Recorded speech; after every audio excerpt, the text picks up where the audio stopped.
3 দিনে ইরানের 720টি সামরিক স্থাপনা ধ্বংস করার দাবি করেছে ইসরায়েল। বিপরীতে হাইফার তেল শোধনাগার সহ বিভিন্ন স্থাপনায় সফল হামলা চালানোর দাবি করেছে ইরান। পরস্পরের বিরুদ্ধে পাল্টাপাল্টি হামলা অব্যাহত রেখেছে দেশ দুটি। এদিকে চলমান সংঘাত বন্ধে ইরান ও ইসরায়েল একটি চুক্তিতে পৌঁছবে বলে জানিয়েছেন যুক্তরাষ্ট্রের প্রেসিডেন্ট ডোনাল্ড ট্রাম্প। আর এটা ওইটা না, কাপড় ধোয়ার একটাই সলিউশন, চাকা অল ইন ওয়ান। গত শুক্রবার ভোর থেকে শুরু করে টানা তৃতীয় দিনের মতো নজিরবিহীন হামলা পাল্টা হামলা চালিয়ে যাচ্ছে ইরান ও ইসরায়েল। রবিবারও ইরান থেকে ইসরায়েলের বিভিন্ন শহরে ক্ষেপণাস্ত্র নিক্ষেপ করা হয়। একই সময়ে বিকট বিস্ফোরণে কেঁপে ওঠে ইরানের রাজধানী তেহরান ও আশেপাশের এলাকা। ইসরায়েলের প্রতিরক্ষা বাহিনী আইডিএফ জানিয়েছে 3 দিনের কম সময়ের মধ্যে তারা ইরানের 170টির বেশি লক্ষ্যবস্তুতে আঘাত এনেছে, 720টির মতো সামরিক স্থাপনা ধ্বংস করেছে। ইসরায়েলের লক্ষ্যবস্তুর মধ্যে ছিল ইরানের 2টি দ্বৈত ব্যবহারে জ্বালানি কেন্দ্র। ওই জ্বালানি কেন্দ্র সামরিক ও পারমাণবিক কাজে ব্যবহার করা হতো।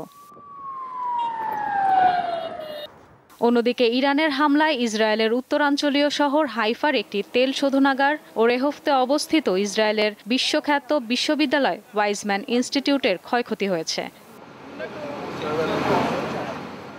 ইসরায়েলের গোয়েন্দা সংস্থা মোসাদের 2 সদস্যকে আলবোর্স প্রদেশ থেকে গ্রেপ্তার করার কথা জানিয়েছে ইরান।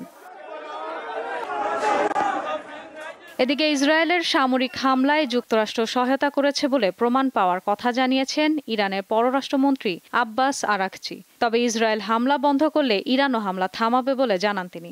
অন্যদিকে ইসরায়েলি আক্রমণ অব্যাহত থাকলে ইরান আরও কঠোর প্রতিশোধ নেবে জানিয়েছেন দেশটির প্রেসিডেন্ট। এদিকে ইসরায়েলের বিধ্বস্ত স্থান পরিদর্শন করেছেন প্রধানমন্ত্রী বেনিয়ামিন নেতানিয়াহু।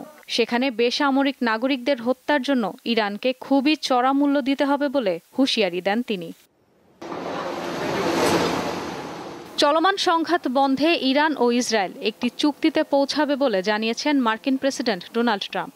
সংঘাত বন্ধে বহু ফোন কল ও বৈঠক চলছে বলেও জানান তিনি। অন্যদিকে মধ্যপ্রাচ্যে সামরিক উপস্থিতি বাড়ানোর ঘোষণা দিয়েছেন যুক্তরাজ্যের প্রধানমন্ত্রী কিয়ার স্টারমার। চীন ও পাকিস্তান জানিয়েছে তারা যে কোনো পরিস্থিতিতে ইরানের পাশে থাকবে। ইরান ও ইসরায়েলের মধ্যে চলমান সংঘর্ষ বন্ধে আলোচনা ও কূটনৈতিক পদক্ষেপ গ্রহণের আহ্বান জানিয়েছে ভারত। ইসরায়েল ও ইরানে হামলা পাল্টা হামলার ঘটনায় আন্তর্জাতিক বাজারে অপরিশোধিত তেলের দাম শতকরা 7% বেড়ে গেছে। ইশরাত সুমা, দীপ্ত বার্তা কক্ষ।